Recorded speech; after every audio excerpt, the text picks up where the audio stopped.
cisbitaalka guud ee degmada Baran waa cisbitaalka kaliya ee ka jira gobolka Sanaag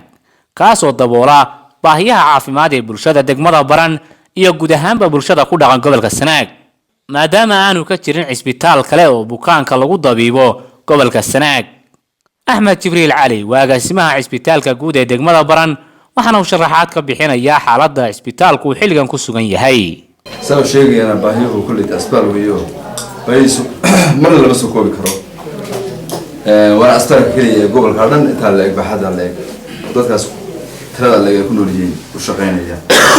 كوميونتي جا دبت شوجا سافرت تروحون شيء بوكو حرين وقصور دعاء يو وحاير ضد كلا قاعدوا لجات كريو بوكو شقين يعني تصويتها وحاجة معمولة حويان وزارة العافية وقاد بينورش بيسي سنة لها ذنبي 2015 إلا 14 لما تكسي وهي غلبوا بدن بينور كانن وحبنا بين مرتي كسوق بين أسبتالك haddana qalabadaas iyo waxa soo dhan wax weeyay kulli wax yana muhiim oo lagu shaqeynayay waxa jira dhibaatada xagga shaqaalaha. sidoo kale cisbitaalka guud ee degmada Baran inta badan ma helo biyo iyo koronto joogto ah. sidoo kale shaqaalaha ka howlgala iyana ma ahan kuwa dabooli kara baahida shaqaale ee cisbitaalku u baahan yahay. maadaama dhaqaalaha cisbitaalka ka soo baxa aanu ka fayn karin shaqaalaha cisbitaalku u baahan yahay. sidaas waxa TV-ga iyo raadiyaha dawladda Puntland u sheegay أحمد جبريل علي الصلاة قاسمها جود عسبيتالك جود دقمة بران. وقولكم اللحدي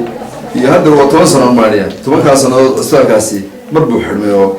سنة يوم الله بس ردوه ملاحنا ثم كاسنا وحوي روح كسوق كله ما بكسوق كله شقاء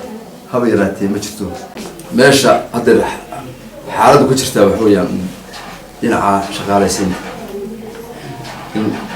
وزارة أمر قرآن dib u soo eegto xul loogu daro shaqaalaha intii loo kordhiyo in macquul ah taa kala bar moogta shaqaalaha day kala bareeyeen waa la ka fikra moogta markaan taas oo tahay wata baayaa kale isbitaal weeyo bahaysa meel walba oo soo taabtaa waa baahi dhismaha naadir meesha ku yaala waa arko sometimes waxa weeye mar baa loo baahay waa kale muhiimadu waa korontada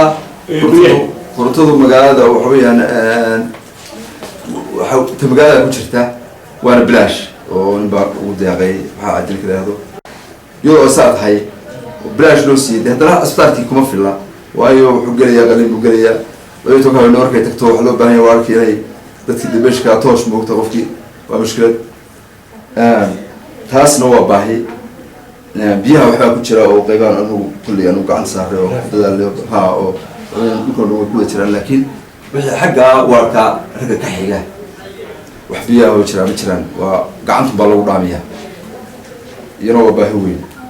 حسن اسمعنا دون حسن دقيقة يريتي فيها إيرادية دولة بودلان بران.